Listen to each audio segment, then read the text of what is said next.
4장 5절에서 18절 말씀입니다.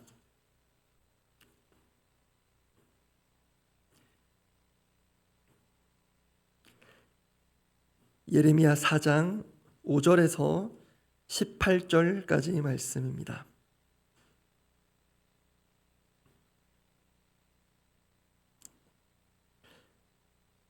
예레미야 4장 5절에서 18절까지 말씀, 제가 먼저 5절 읽습니다. 너희는 유다에 선포하며 예루살렘에 공포하여 이르기를 이 땅에서 나팔을 불라 하며 또 크게 외쳐 이르기를 너희는 모이라 우리가 견고한 성으로 들어가자 하고 시온을 향하여 깃발을 세우라 도피하라 지체하지 말라 내가 북방에서 재난과 큰 멸망을 가져오리라. 사자가 그 수풀에서 올라왔으며 나라들을 멸하는 자가 나아왔으되 내 땅을 황폐하게 하려고 이미 그의 저수를 떠났은즉 내 성읍들이 황폐하여 주민이 없게 되리니 이로 말미암아 너희는 굵은 배를 두르고 애곡하라. 이는 여호와의 맹렬한 노가 아직 너희에게서 돌이키지 아니하였습니다. 여호와의 말씀이니라. 그날의 왕과 지도자들은 낙심할 것이며 제사장들은 놀랄 것이며 선지자들은 깜짝 놀라리라. 내가 이르되 슬프도소이다. 주 여호와여 주께서 진실로 이 백성과 예루살렘을 크게 속이셨나이다. 이르시기를 너희에게 평강이 있으리라 하시더니 칼이 생명에 이르렀나이다. 그때에 이 백성과 예루살렘에 전할 자가 있어서 뜨거운 바람이 광야에 있는 헐벗은 산에서 내 딸 백성에게 불어온다 하리라. 이는 키질하기 위함도 아니요 정결하게 하려 함도 아니며 이보다 더 강한 바람이 나를 위하여 오리니 이제 내가 그들에게 심판을 행할 것이라. 보라 그가 구름같이 올라오나니 그의 병거는 회오리 바람 같고 그의 말들은 독수리보다 빠르도다. 우리에게 화 있도다. 우리는 멸망하도다 하리라. 예루살렘아 내 마음의 악을 씻어버리라. 그리하면 구원을 얻으리라. 내 악한 생각이 내 속에 얼마나 오래 머물겠느냐. 단에서 소리를 선포하며 에브라임 산에서 재앙을 공포하는도다. 너희는 여러 나라에 전하며 또 예루살렘에 알리기를 에워싸고 치는 자들이 먼 땅에서부터 와서 유다 성읍들을 향하여 소리를 지른다 하라.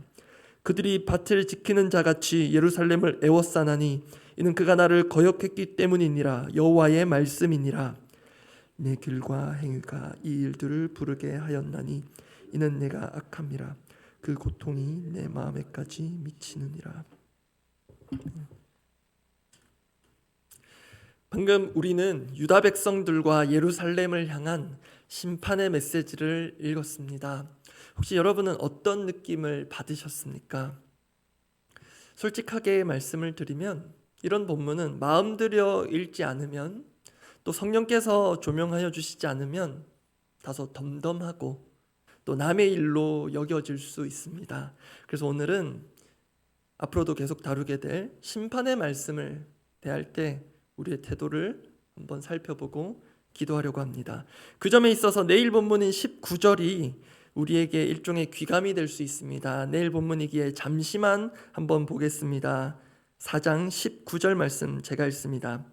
슬프고 아프다. 내 마음속이 아프고 내 마음이 답답하여 잠잠할 수 없으니 이는 나의 심령이 나팔 소리와 전쟁의 경보를 들음이로다. 예레미야가 지금 심령으로 들었다고 하는 그 나팔 소리, 그 전쟁의 경보가 실은 아직 발령된 상황은 아닙니다. 실제로 아직 유다를 심판할 도구로 사용될 그 적군이 쳐들어온 것도 아닙니다. 다만 그러한 심판이 거의 기정사실화되었다, 임박했다는 것을 알리는 것이 오늘 본문입니다. 그럼에도 예레미야는 이미 전시체제에 돌입한 것처럼 그 비상상황을 알리는 나팔 소리를 들은 것처럼 하나님 말씀에 생생하게 반응합니다. 사실 이러한 예레미야의 반응이 특별한 것도 있지만 오늘 본문도 그 자체 아주 생생하게 기록되어 있는 면도 있습니다. 특히 오늘 본문 4장 5절과 6절은 사태의 심각성, 그 다급함을 반영하듯 짧은 문장들을 연속적으로 사용함으로써 그 점을 극대화하고 있습니다. 5절과 6절 말씀 제가 다시 읽겠습니다. 5절입니다. 너희는 유다에 선포하며 예루살렘에 공포하여 이르기를 이 땅에서 나팔을 불라 하며 또 크게 외쳐 이르기를 너희는 모이라 우리가 견고한 성으로 들어가자 하고 6절은 함께 읽어보겠습니다. 시온을 향하여 깃발을 세우라. 도피하라. 지체하지 말라. 내가 북방에서 재난과 큰 멸망을 가져오리라. 이 두 구절의 그 원문상의 표현 방식이 주는 효과는 마치 이런 느낌입니다. 큰일 났다, 큰일 났다. 그럼에도 이 혼란과 소란스러운 본문이 지금 우리에게는 그저 평온하고 차분하게 다가올지도 모릅니다. 그런데 이 심판의 말씀들이 우리에게 실제로 일어나서는 결코 안 되겠지만 마치 우리가 그 심판의 대상이 된 것처럼 그렇게 마음들여 읽고 묵상할 필요가 분명히 있습니다. 왜냐하면 예레미야 당시 이 심판의 말씀의 1차적 대상인 유다 백성들조차 그들 대다수가 이 말씀을 심각하게 받아들이지 않았기 때문입니다. 그들이 그렇게 된 데에는 중요한 이유가 하나 있었습니다. 그것을 엿볼 수 있게 해주는 중요한 구절이 오늘 본문 4장 10절입니다. 10절 말씀 함께 한번 읽어보겠습니다. 내가 이르되 슬프도소이다. 주 여호와여, 주께서 진실로 이 백성과 예루살렘을 크게 속이셨나이다. 이르시기를 너희에게 평강이 있으리라 하시더니 칼이 생명에 이르렀나이다. 앞서 확인한 대로 예레미야가 고국 땅에 임할 그 심판의 말씀 앞에 격한 슬픔으로 반응한 것까지는 좋습니다. 그런데 10절을 읽을 때 그 다음이 이해가 어려운 부분입니다. 예레미야가 말하기를 하나님께서 유다 백성들을 속이셨다. 그렇게 말합니다. 그 속였던 메시지 핵심은 너희에게 평강이 있으리라. 그렇게 하셔놓고 평화의 도시라는 뜻을 가진 예루살렘에 왜 칼바람, 피바람을 불어오시는지 예레미야는 항변합니다. 여러분, 하나님께서 유다 백성들을 속이셨다는 것 맞습니까? 당시 역사적 상황을 고려하여 정확하게 말하자면 하나님이 속이신 것이 아니라 실은 거짓 선지자들이라고 할 만한 그들이 하나님의 백성들을 속인 것입니다. 왜냐하면 너희에게 평강이 있으리라, 평강이 있으리라 거듭 외쳤던 자들은 바로 당시 거짓 선지자들이었기 때문입니다. 이 점은 오늘 본문의 맥락에서 이어지는 부분인 예레미야 6장에 가면 직접적으로 언급됩니다. 예레미야 6장 13절과 14절 말씀을 제가 읽어드립니다. 이는 그들이 가장 작은 자로부터 큰 자까지 다 탐욕을 부리며 선지자로부터 제사장까지 다 거짓을 행함이라. 그들이 내 백성의 상처를 가볍게 여기면서 말하기를 평강하다 평강하다 하나 평강이 없도다. 우리 원문으로 읽으면 샬롬 샬롬 베에인 샬롬. 이렇게 샬롬으로 도배된 상황에서는 오히려 심판의 메시지를 전하는 예레미야가 믿음 없는 사람 또는 비관적인 사람으로 낙인 찍히기 쉽습니다. 그런데 이 거짓 선지자들의 거짓 평안의 메시지가 참 무서운 것은 지금 선지자 예레미야조차도 그 거짓된 샬롬의 메시지가 하나님께로부터 온 것이라고 여겼다는 것입니다. 물론 계속 그렇게 여긴 것은 아닙니다. 이후 예레미야와 거짓 선지자들의 대립과 갈등 구도가 등장합니다. 그렇지만 예레미야의 이 10절과 같은 반응은 그만큼 참 선지자가 아니라 거짓 선지자들의 메시지가 백성들에게 더 영향력 있게 다가왔고 여론을 장악했음을 보여줍니다. 그런데 이러한 상황이 정말 뼈아픈 이유가 있습니다. 심판을 면할 방법은 회개뿐입니다. 다시 말씀드립니다. 심판을 면할 방법은 회개뿐입니다. 그런데 거짓 샬롬의 메시지가 그 회개를 할 수 없게 만든다는 것, 그 회개를 어렵게 만든다는 것, 그것이 정말 뼈아픈 것입니다.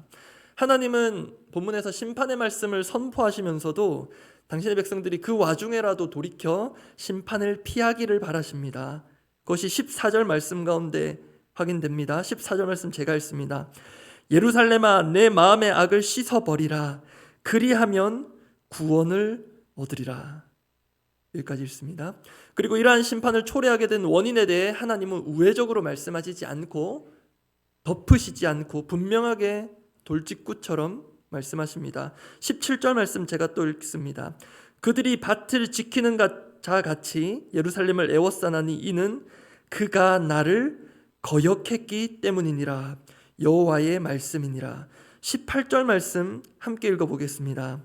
내 길과 행위가 이 일들을 부르게 하였나니 이는 내가 악함이라. 그 고통이 내 마음에까지 미치느니라. 이 대목에서 우리가 정말 명심해야 할 오늘 나누고자 하는 원 메시지가 발견됩니다. 그것은 회개 없는 샬롬은 없다라는 것입니다. 우리에게는 회개 없는 샬롬, 평안은 없습니다. 죄의 문제가 해결되지 않고서는 결코 참된 평강과 평안은 있을 수 없습니다. 이것을 조금 다르게 말하면 회개가 없다면 심판은 돌이켜질 수 없습니다. 어제 새벽에 제가 말씀을 마무리하며 잠시 언급했지만 하나님의 거듭 돌아오라는 요청에 유다 백성들이 반응하는 것처럼 보였으나 결국 오늘 본문에 이르러 그들에게 엄중한 심판이 내려지는 것은 하나님 보실 때 그들의 회개가 참된 회개가 아니었음을 보여주는 것이기도 합니다. 말씀 맺으며 중요한 질문 하나 드리고자 합니다. 그러면 우리는 거짓 평안을 주는 거짓 메시지와 참된 메시지를 어떻게 분간할 수 있을까요? 이것은 강단에서 말씀을 주로 전하는 저에게도 중요한 질문입니다. 참된 메시지와 거짓 메시지 어떻게 구분을 해야 할까요? 말씀 나누는 가운데 어느 정도 힌트를 드렸습니다. 하나님께로부터 오는 참된 메시지는 결국 우리를 회개에 이르도록 합니다. 그렇다고 죄를 막 지적하고 정죄하는 것, 그것이 무조건 다 참된 메시지라는 것은 아닙니다. 그러나 정말 우리에게 필요하고 또 주어지는 하나님의 참된 샬롬은 그분과 우리 사이를 가로막고 저해하는 죄된 장애물들을 온전히 제거할 때에만 비로소 가능한 것입니다. 그 일을 위해 하나님과 사람 사이에 화목의 제물로 오신 분이 우리 주 예수 그리스도십니다. 거꾸로 얘기하면 그분이 그렇게 하시지 않았다면 도무지 아무런 방법이 없을 정도로 지독한 문제가 바로 죄의 문제이며 그것이 우리의 샬롬을 다 앗아갈 만큼 끔찍한 것입니다. 그래서 때로는 우리 귀에 거슬릴 줄지 모르지만 결국 우리 마음을 죄로부터 떠나게 하는 그 참된 샬롬으로 이끄는 하나님의 엄중한 말씀 앞에 겸허히 반응하며 참된 회개의 열매를 맺을 수 있는 그런 오늘이 되기를 바랍니다. 기도하겠습니다.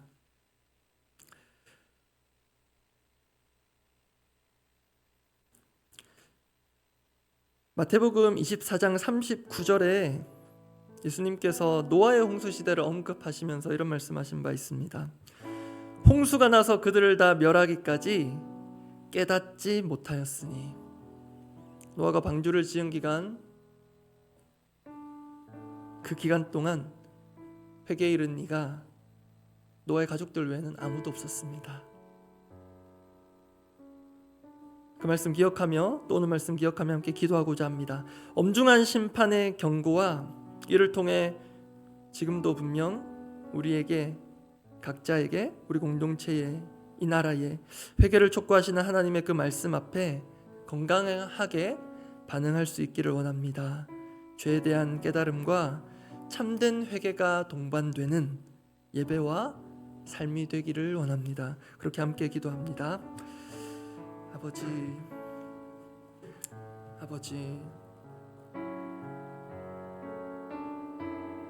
아버지 앞에 정말로 나의 가슴을 치며 참된 회개로 참된 통회와 자복으로 나아간 지가 언제인지 돌아봅니다. 주님, 죄로 인한 엄중한 심판의 말씀을 보고 들음에도 이것이 그들의 문제로만 여겨지고 내 삶에 마땅히 와닿지 않는, 정말로 내 심령 깊숙이 파고들지 않는, 그렇게 내 주변을 맴돌고 헛도는 말씀들이 이 예레미야 본문이 되지 않기를 원합니다. 주님, 이 시대가 그 당시보다 더 선하거나 거룩한 것이 있지는 않을 텐데, 그렇다면 주님, 오늘 우리에게 선명하게 주시는 말씀, 우리가 분명 듣고 깨달아야 할 말씀, 정말 이것이 하나님께로부터 온 것인가? 그렇다면 정말 내가 이 말씀 앞에 오늘 어떻게 반응해야 할 것인가?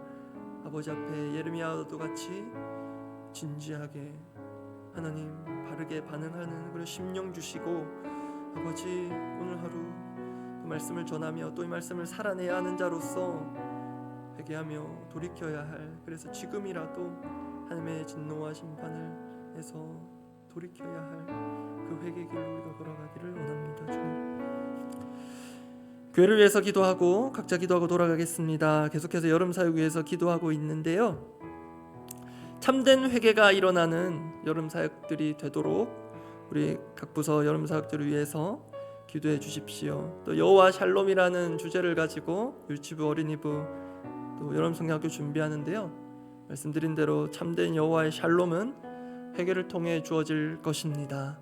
우리 어린아이들도 하나님께서 역사하시면 크고 작은 모든 죄악들을 토설해내며 그 심령이 깨끗해지는 그런 역사가 일어날 줄 믿습니다. 성령께서 모든 영혼들 깨끗게 하는 그런 성경학교 되게 해달라고 기도해 주시기 바랍니다. 그리고 이번 오는 주일 훈련 수료 예배가 있습니다. 사역반, 그리고 이미 마무리된 1대 양육, 그리고 신앙 강좌, 그 모든 수료하신 분들 가운데 하나님 주시는 은혜가 다시 한번 새롭게 임하고, 함께하는 모든 성도님들 가운데 또 하나님 앞에서 또 훈련받고 또 성장하기를 원하는 그런 마음의 선한 열심이 일어나는 예배되게 해달라고 기도하시고, 그리고 계속되는 장마 또 폭우 가운데 이 나라 또 이 국민들의 생명과 또 안전을 지켜주시기를 하나님께 그 은혜를 구하며 기도하시고 각자 기도하시고 돌아가시기 바랍니다. 기도하겠습니다.